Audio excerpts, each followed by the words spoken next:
Hi guys, welcome back to our channel. This is Robin Mind, where we discuss various things about family, marriage and relationships. So it's not just for married people alone, also for singles and section. There's something we want to talk about. You see this our phone, this is my phone. My husband should not touch it. In short, he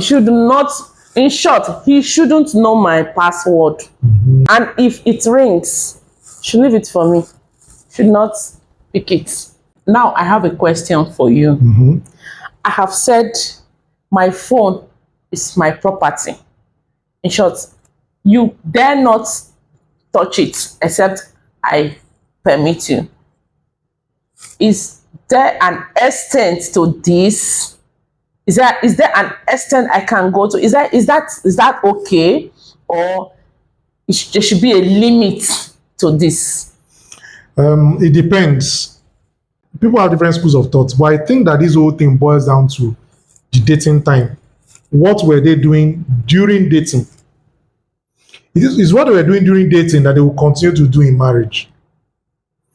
For me, I may not have a reason to suspect anybody, depending on what I saw during my own dating time. Of which, knowing the person that I'm going to marry is a very important part of my dating. So when we are married, I don't really need to be checking the phone. You understand? And if I manage to check the phone, I don't think it should make any big thing.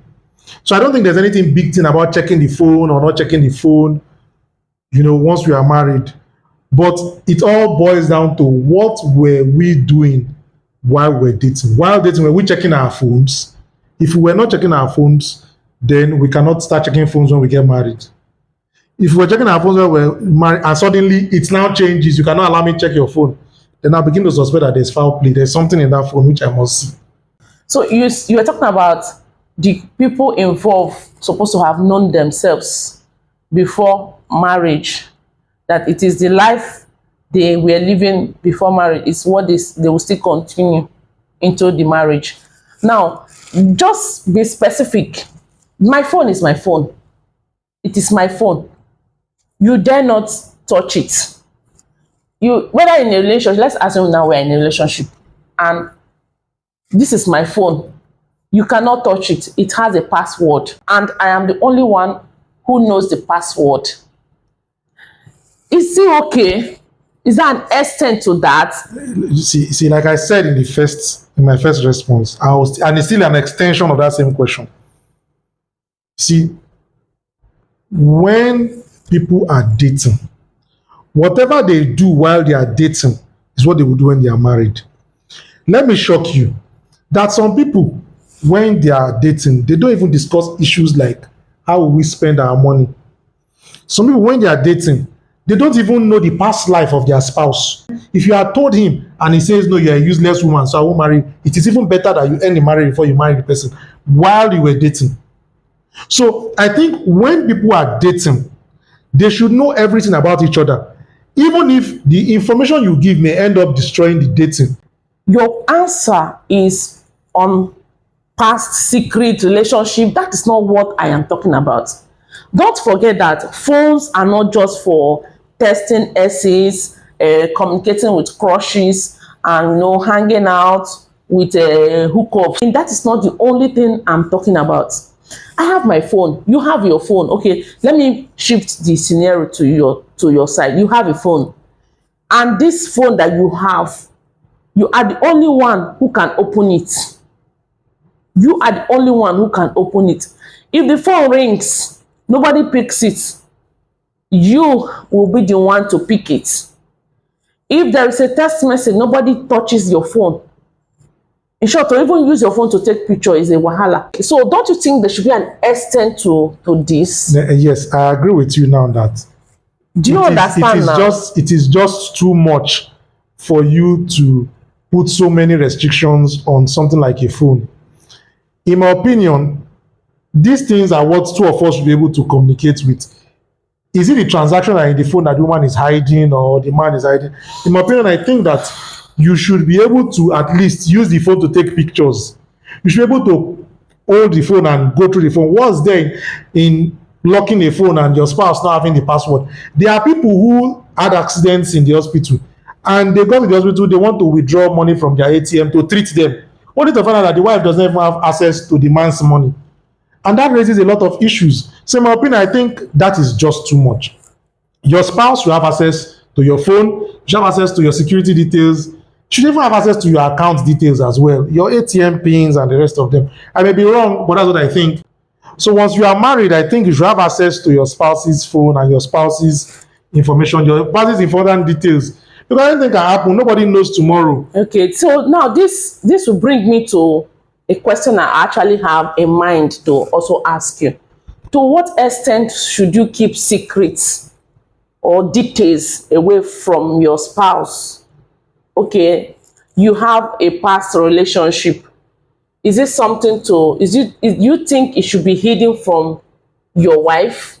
I'm not talking about your girlfriend now, I mean your wife.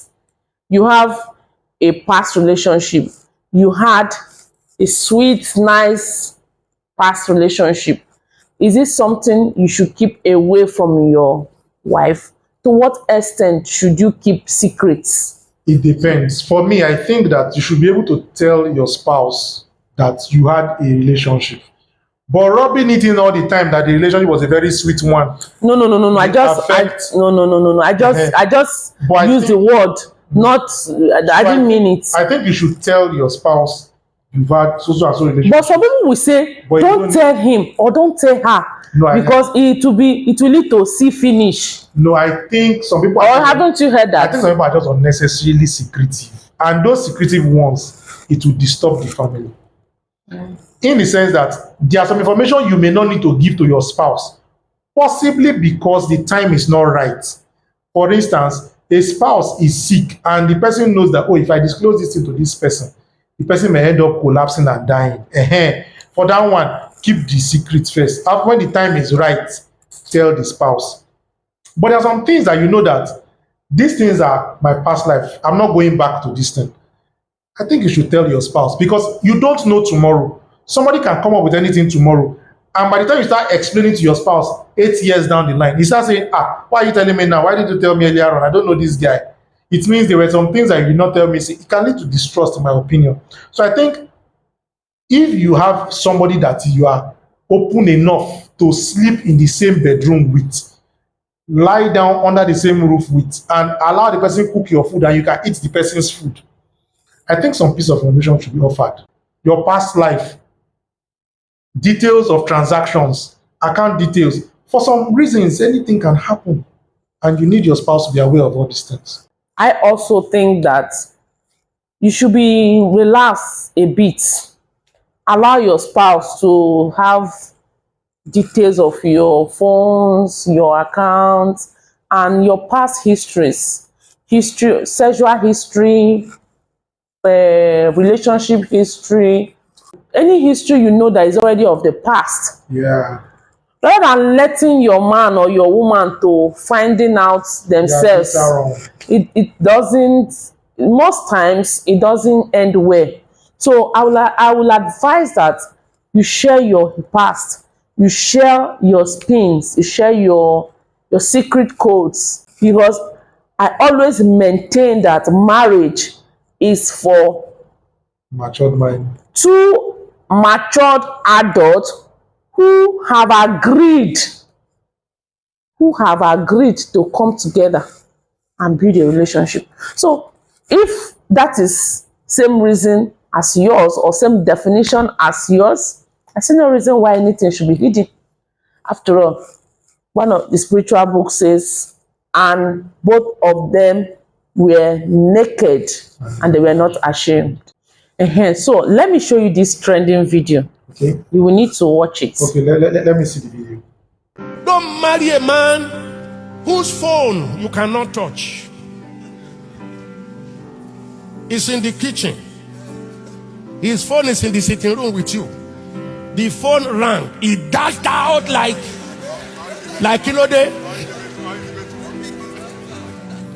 Kilo de because he doesn't want you to see who is calling. You are together. The phone rang. Network. Sorry, network. Network. Mumbo, network. Yeah.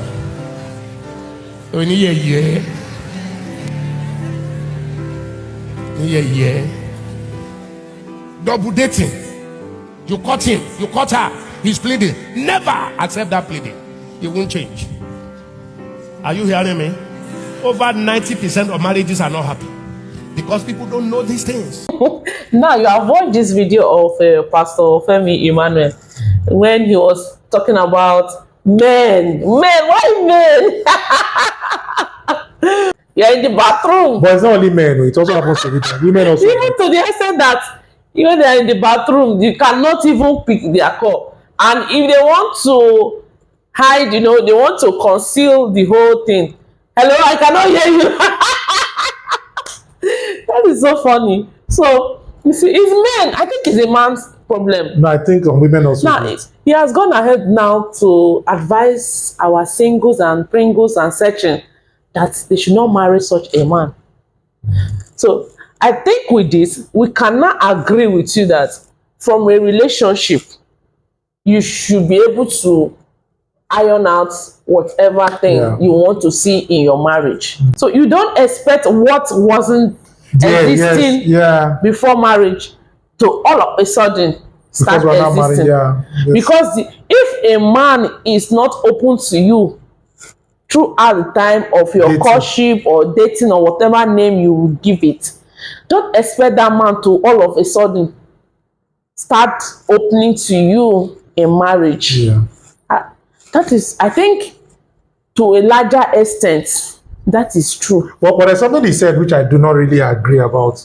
Okay, he said, is it the one he said that? He said 90% of all marriages are. I really don't agree with that. How did he come about the statistic, or was it just?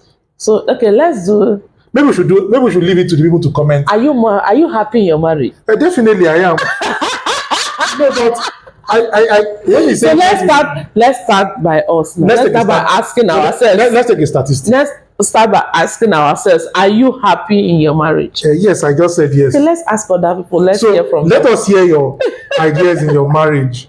Are you happy in your marriage? All we just need to hear is yes, no, yes, no, yes, no.